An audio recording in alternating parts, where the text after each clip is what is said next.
Welcome to my YouTube channel. तो कैसे हो सभी? आई होप कि सब अच्छे होंगे। आज हम पढ़ने वाले हैं मोशन इन स्ट्रेट लाइन का सेकंड लेक्चर।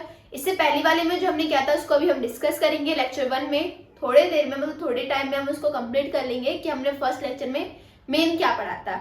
अगर आपको मेरी वीडियो अच्छी लगे तो मेरी वीडियो को लाइक करें और अगर आप चैनल पे नए हैं तो चैनल को सब्सक्राइब करें, देन बेल आइकन प्रेस करें जिससे कि मेरी हर वीडियो का नोटिफिकेशन आपके फोन पर। तो स्टार्ट करते हैं हम मोशन स्ट्रेट लाइन का लेक्चर नंबर 2।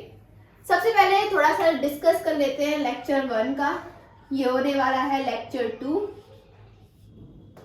लेक्चर फर्स्ट का के बारे में थोड़ा सा देखते हैं क्या पढ़ा था हमने। इसमें पढ़ा था कि हम इसमें स्टडी करते हैं studies of body of motion, कि बॉडी कैसे मोशन कर रही है, क्यों कर रही है, क्या कैसी, ये सब चीज पढ़ते हैं। उसके बाद आता है कि इसके 2 टाइप होते हैं, क्या क्या, काइनेमेटिक एंड डायनेमिक्स।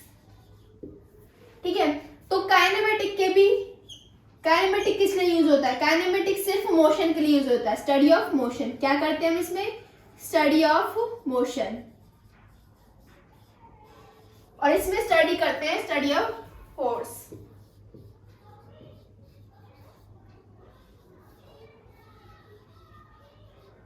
ठीक है, अब काइनेमेटिक के भी 2 टाइप्स हैं। कौन कौन से? पहला है हमारा motion in straight line,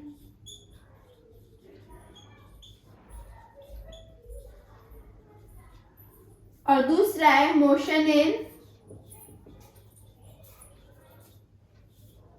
a plane. मतलब कि पहले हम स्ट्रेट लाइन में देखने वाले हैं कि किस टाइप से मोशन होगा बॉडी का, और दूसरा प्लेन में किस टाइप से होगा। ठीक है, उसके बाद हमने पढ़ा था इसके बाद कि मोशन हो रहा है तो किस चीज से हो रहा है, मतलब कि इसके बाद हमने पोजीशन पढ़ी थी कि पोजीशन क्या होती है। पोजीशन किसी भी चीज की, जैसे बोर्ड है, इसकी पोजीशन, मोशन इन स्ट्रेट की पोजीशन क्या है, यहाँ पे है, तो ये पोजीशन हमने पढ़ी थी। कल डिटेल में हमने इसके बारे में पढ़ा था। यहाँ पे सिर्फ 1 शॉट हो रहा है कि हमने लेक्चर नंबर 1 में क्या पढ़ा था। ठीक है, उसके बाद मोशन इन प्लेन में पढ़ेंगे। इससे अगला वाला चैप्टर है, ये पहला है, जैसे कि यूनिट 3 का ये पहला है, और इसके बाद दूसरा वाला जो है वो ये वाला है। ठीक है, मोशन इन प्लेन। प्लेन के बारे में ये वाला पढ़ने वाले हैं, स्ट्रेट के बारे में स्ट्रेट। ठीक है, पोजीशन पढ़ ली थी। उसके बाद पढ़ने वाले इसमें पढ़ा था हमने डिस्टेंस एंड डिस्प्लेसमेंट। और आज जो हम पढ़ने वाले हैं वो ये है कि डिस्टेंस में स्पीड और डिस्प्लेसमेंट को वेलोसिटी, दूसरा नाम है इसको, इसी को पढ़ने वाले हैं हम। डिस्टेंस, अब बता दूं कल हमने डिस्टेंस के बारे में क्या पढ़ा था। डिस्टेंस, आप स्कूल से घर जा रहे हो तो आपको कितने डिस्टेंस पे आप है, उसका टोटल डिस्टेंस आपका लिया जाएगा। ठीक है, और डिस्प्लेसमेंट में अंतर क्या देखा था? डिस्प्लेसमेंट का मतलब है कि आपको इनिशियल से फाइनल में जाने में कितना, बस आपको इनिशियल और फाइनल ही देखना है। कहने का मतलब देखिए, जैसे स्कूल है आपका, ठीक है, यहाँ पे स्कूल है और यहाँ पे होम है। स्कूल से हम थोड़ा ऐसा रास्ता पड़ता है, जाके आप पहुंच गए तो यहाँ पे जो ये रास्ता है इसमें पूरा नापा जाएगा, ये होता है हमारा डिस्टेंस। ठीक है, और डिस्प्लेसमेंट क्या होता है? ये आपका इनिशियल पॉइंट और ये फाइनल पॉइंट। फाइनल से इनिशियल जाने में शॉर्ट टाइम लगता है, ये होता है हमारा डिस्प्लेसमेंट। ठीक है, दूसरी बात, डिस्टेंस हमारा स्केलर क्वांटिटी होता है, स्केलर होता है, और डिस्प्लेसमेंट वेक्टर होता है। तो उसी के अकॉर्डिंग अब आगे हमारे स्पीड और वेलोसिटी। तो स्पीड हम पढ़ने वाले हैं। स्पीड में भी सेम प्रोसेस वही है, it's defined rate of change of distance, मतलब कि स्पीड का दूसरा नाम डिस्टेंस होता है, वेलोसिटी का दूसरा नाम डिस्प्लेसमेंट। अब इनके फॉर्मूलेस क्या होते हैं? फॉर्मूलेस होता है स्पीड का, देखिए स्पीड का होने वाला है डिस्टेंस अपॉन में टाइम, और वेलोसिटी का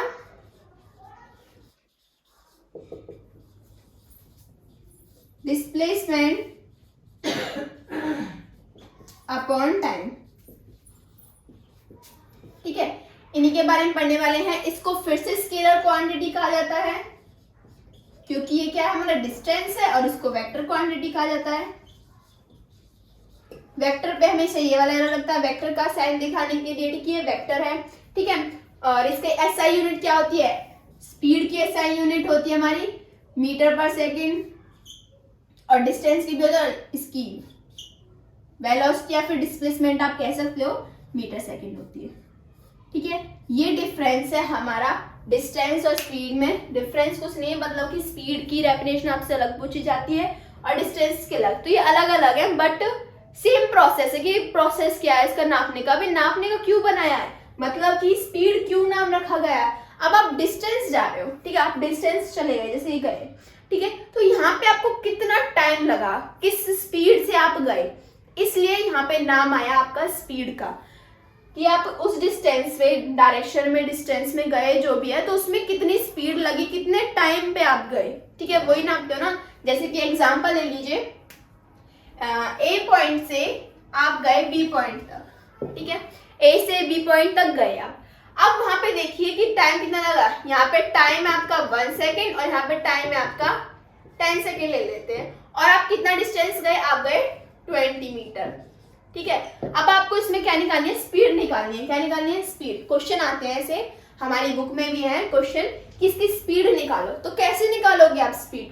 स्पीड आप ऐसे निकालोगे, आपको फॉर्मूला पता है क्या होगा भाई, स्पीड का फॉर्मूला डिस्टेंस अपॉन में टाइम होगा। तो आपको जितना टाइम दिया गया है और कितने टाइम डिस्टेंस में दिया गया है वो आप अपॉन में लिख दीजिए। तो डिस्टेंस आपको कितना दिया गया है, 20 मीटर। फॉर्मूला ये रहा, डिस्टेंस अपॉन में टाइम, यही है। तो डिस्टेंस कितना हमारा 20 मीटर, यहाँ पे लिख दीजिए 20 मीटर। अपॉन में टाइम कितना है आपका, टाइम सॉरी यहाँ पे तो 0 था, मतलब यहाँ से वो भी स्टार्ट ही नहीं हुआ, सॉरी 1 लिख दिया, 0 था, तो वहां से जाने में कितना लगा, 10 सेकेंड। कितने लगे, 10 सेकेंड। तो यहाँ पे लिख दीजिए 10, 0 से 0 कट गया 20 मीटर सेकेंड, मतलब कि 20 लगा आपको, टाइम निकल गया कि आपकी स्पीड कितनी थी, 20 थी चलने की। जैसे गाड़ी वगैरह की होती है 20 मीटर सेकेंड थी। ठीक है, तो ये होता है हमारा स्पीड निकालने का। ऐसे ही सेम वेलोसिटी। अब आपसे पूछा जाए कि इसकी डिस्प्लेसमेंट क्या है, तो आप बता दीजिए डिस्प्लेसमेंट इसकी 20/10, वही 20 आने वाली है। मतलब कि स्पीड और वेलोसिटी में कोई अंतर नहीं है, और नहीं डायरेक्शन और डिस्प्लेसमेंट में। बस इतना सा फर्क है कि उसको फाइनल से इनिशियल नापा जाता है और डिस्टेंस को पूरा नापा जाता है। तो ये था आज का लेक्चर जो हमने सेकंड में पढ़ा। सेकंड का आपको दोबारा से डिटेल में पढ़ाती हूँ आज क्या मेन था इसमें।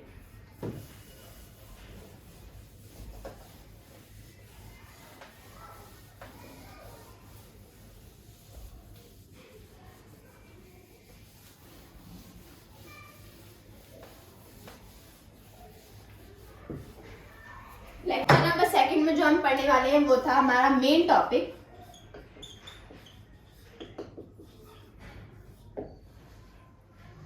कि वेलोसिटी क्या होती है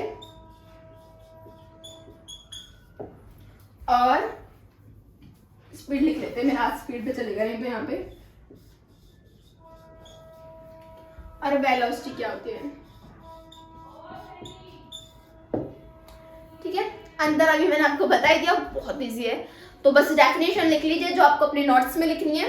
लेक्चर नंबर 1 की आपने नोट्स लिख लिए, मतलब कि सॉरी मैं डिस्क्रिप्शन में डालना भूल गई, बट डाल दूंगी। इजी था वैसे, मैंने नोट्स साथ में बनवा दिए, वैसे आपको जरूरत नहीं होनी चाहिए। जो मैंने लिखवाया बस वो लिख लीजिए आप अपने नोट्स में, काफी इजी है रियली में। इन्हीं से आपसे क्वेश्चन पूछे जाएंगे आगे। मतलब कि मैं अलग से वीडियो लाऊंगी एनसीईआरटी के सॉल्यूशंस की। अभी सिर्फ हम थ्योरी का, मतलब कि थ्योरी पढ़ रहे हैं, कहने का मतलब बुक पढ़ रहे हैं, उसमें से मेन टॉपिक क्या हम पढ़ रहे हैं, जो भी है नोट्स बना रहे हैं। नोट्स इसलिए होते हैं, बस आपके क्या रह जाएंगे यहाँ पे, क्वेश्चंस रह जाएंगे। कुछ क्वेश्चंस मैं एग्जांपल के माध्यम से यहाँ पे करा रही हूँ, बट जो हमारी बुक में है एनसीईआरटी के में, या फिर जिसमें भी प्रदीप की एनसीईआरटी हो वो भी, और पीडब्ल्यू की भी है मेरे पास, तो उनमें से हमको क्वेश्चन भी हम करेंगे नेक्स्ट वीडियो में। ठीक है, फिलहाल पढ़ने वाले हम स्पीड। पढ़ तो लिया, बस इसके नोट्स बनाने हैं। तो फर्स्ट पॉइंट लिख लीजिए, speed is defined as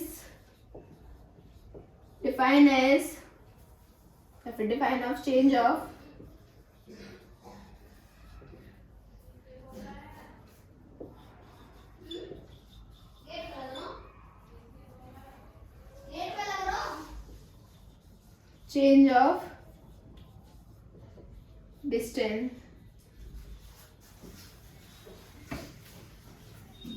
velocity का first point, velocity is defined as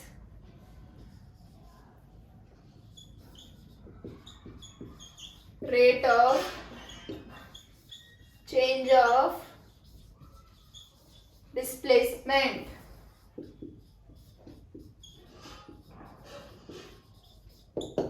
आगे समझ। नेक्स्ट पॉइंट इसका है फॉर्मूला सेम है दोनों का, बस लिख दीजिए speed equal to distance upon time. Same process यहीं पे वेलोसिटी का, displacement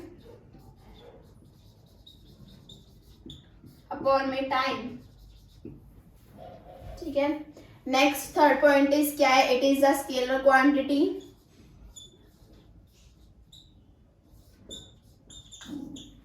third point it is a vector quantity.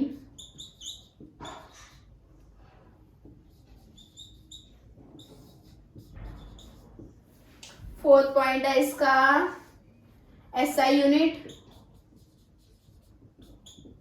Metre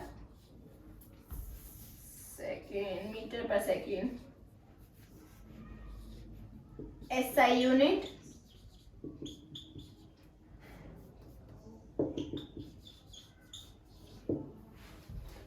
ठीक है, तो ये था हमारा स्पीड और वेक्टर में चेंज। अगले बार हम पढ़ने वाले हैं एवरेज स्पीड के बारे में और एवरेज वेलोसिटी, इसके दूसरे पार्ट भी है, वो हम नेक्स्ट लेक्चर में पढ़ने वाले हैं। तो कैसी लगी वीडियो कमेंट सेक्शन में जरूर बताना। तब तक के लिए बाय बाय।